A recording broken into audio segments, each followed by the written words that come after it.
Hi everybody, it's me, Mr. Artis, and today we're talking about chronological order.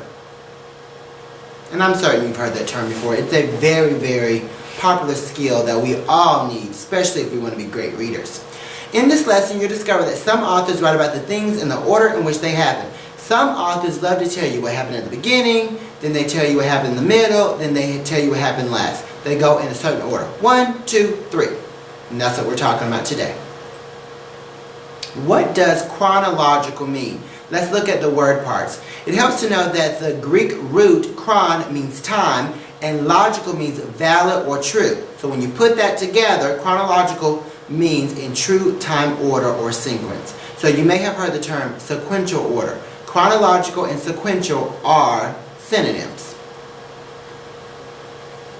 We do everything in a sequence, one step at a time, just like Jordan Sparks says in her song, one step at a time. Or Whitney Houston says, step by step. Or Bobby Brown, every little step I take. Alright, so let's look at an example. First, you wear your clothes. That's the first thing you do. Then, after you wear them, you need to wash them. After you wash them, you're going to dry them, fold them or hang them up, and put them away. Nobody is going to put dirty clothes in the dryer, then put those dried clothes in the washing machine.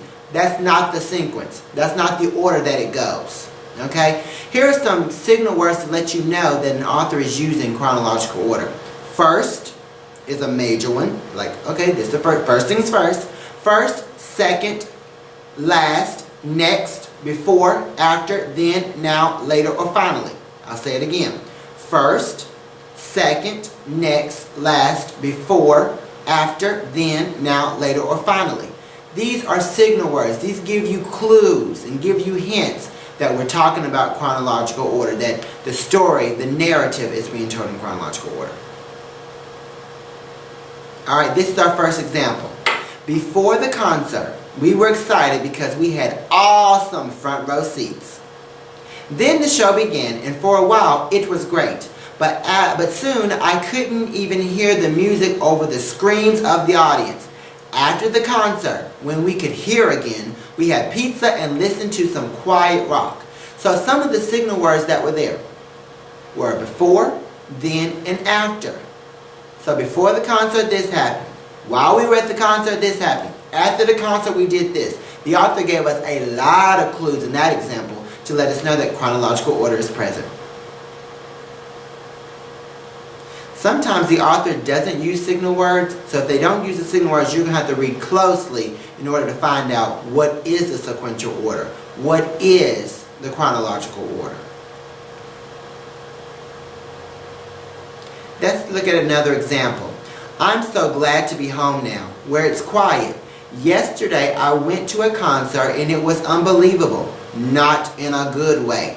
The music and the crowd were so loud. At the beginning, I thought I was lucky because I got front row seats. Boy, was I wrong. Now, at this particular example, boys and girls, if you analyze it closely, you can tell that it is not told in chronological order. The first thing that we're supposed to is, I'm home now. However, yesterday this happened. So we went from now to yesterday. So this is told out of order. But if you listen to the story carefully, you'll be able to go back and able to analyze what are the step-by-step moments of the story, of the narrative. Alright? The sequence of getting front row seats for a concert, suffering through the loudness of music, and concert goers and coming home are the same, but they aren't spelled out in a step-by-step order. So example 1 and example 2 are the same events. However, example 1 told us before, then, and after, and example 2 was all mixed up, now and yesterday. But it was the same situation. So really it depends on whose perspective, who's telling the story. I may tell you a story in chronological order, and Betty may tell you a story that's out of sequence, but it's the same story with the same events. Alright, these are our final notes. The ability to recognize chronological order can help you understand what you read. A sequence chain can help you organize the events in a selection and help you remember what you read. Alright, hold one second. I want to show you a sequence chain because a sequence chain can kind of really give you an idea of chronological order. Hold just one second.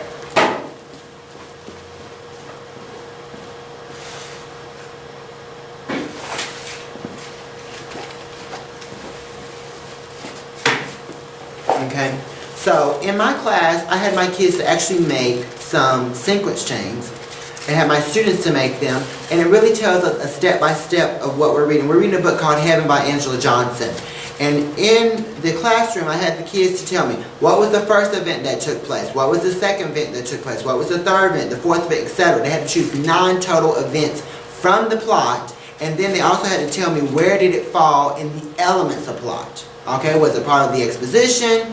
Was it part of the rising action? Was it in the climax? Was it the falling action? Or was it the resolution? So it's so important that you understand sequence chains, narrative chains, chronological order, a timeline. There's a variety of ways that you can showcase chronological order, beginning to end. And there's so many different ways that authors will sequence things and rank things, but chronological order is one of the most important, and it's very, very important that all readers are able to keep up with the story. It helps with your comprehension if you're able to determine that the text structure that the author is using is chronological order. I'll see you next time, and that was a lesson on chronological order.